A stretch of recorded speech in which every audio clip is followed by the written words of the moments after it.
Morning all, જય શ્રી કૃષ્ણ, રાધે રાધે. જો મેં કીધું તું મારી નવી જોબ કઈ છે હું તમને બ્લોગમાં કહીશ. આ મારા ટીચરની જોબનો યુનિફોર્મ છે. હું એલકેજીની ટીચર તરીકે જોઈન થાઉં છું.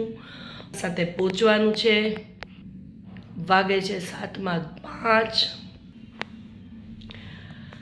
ચલો નીકળીએ. 7:30 પહોંચવાનું છે. મારો રસ્તો આગો છે. મારે બહુ જ આગે જવાનું છે. સ્કૂલ મારી જે છે ત્યાં 2:05 અને હું આવી ગઈ છું. મારો પહેલા દિવસની ડ્યુટી પતાવીને મારા કપડાં બદલાવાના. આવી તો ગઈ હતી 5-10 મિનિટ પહેલાંની, પણ નીચે હતી. નીચે બધા છોકરાઓ છે. મારી છોકરા છે. મારા મોટા સનને આજે રજા છે તો એ છે ને ડોટર તો બપોરે આવી જાય છે. એ બધાને મળ્યું. પછી મારા યુનિફોર્મ છે ને એટલે મેલો થઈ જાય એટલે બદલાવવા માટે ઉપર મમ્મી કે થોડીક ફ્રેશ થતી આવ. અહીંયા મમ્મીને ઘરે તો થોડુંક જવાબદારી ઓછી હોય પણ તોય મમ્મીની જાત ન હાલે એટલે થોડું ઘણું જોવું પડે. કપડાની તૈયારી અહીંયાથી આ પાવડર જો આ રહ્યો અહીંયા ગરમીને કારણે પાવડર છાંટ્યો હોય ને જો આ બે દફતરમાંથી સ્કૂલેથી આવી લગભગ અત્યારે વાગ્યા છે 3:15. સ્કૂલેથી લગભગ 11:15 આસપાસ આવી જાય. હમણાં ફૂલ ટાઈમ નથી જીનિસાને સ્કૂલ એટલે પછી આવીને લગભગ 12-12:30 સુધીમાં જમવા બેસી ગઈ. 11 વાગ્યા આસપાસ આવી. 1-1.25 કલાક થોડીક વાર ફ્રેશ થઈ. એના માસીના છોકરાઓને મારો સને છે ને રજા છે મેં વાત કરી એ પ્રમાણે, તો એ બધા ભેગું 1-1.5 કલાક ટાઈમ પાસ કર્યો. માસી ભેગો ને નાની ભેગો. પછી જમીને 1 વાગ્યાની ભણતી હતી. હમણાં ઉપર આવી 1 થી લગભગ 3 ભણી. મેં કીધું થોડીક વાર મૂક. 4 થી 7 પાછા ક્લાસીસ છે. 10th છે એટલે એ તો રે. જો આ ઉંમરની અસર. કાલે કલર કર્યો ને ડાઘો છે. જોતોય જો તલવાર જેવા વાળ રહી ગયા. એક આ રહી ગયો ધોળો વાળ, એક આ રહી ગયો, એક કાંઈ ધોળો વાળ રહી ગયો. એવું છે. પણ અમુક ટાઈમે હું બહુ કલર નથી કરતી, મને ન ગમે. પણ અમુક ટાઈમે આપણું ડાચું થોબડું જ જોવું આપણને ન ગમતું હોય અરીસામ ઊભીને, એટલે આપણે એમ થાય કરી લઈ કલર. એવું છે. સ્પ્રેથી નાતી જીનિશા જે ક્યાં ગયો સ્પ્રે. સ્પ્રેથી નાતી જીનિશા મારે લેવાની રહી ગઈ છે. જેણે ઓલરેડી નાહી લીધું સ્પ્રેથી. 4:10 થઈ છે. ક્લાસમાં મૂકવા જાઉં છું. નીચે બધા સૂઈ ગયા છે એટલે ધીમે બોલું છું.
I don't even care.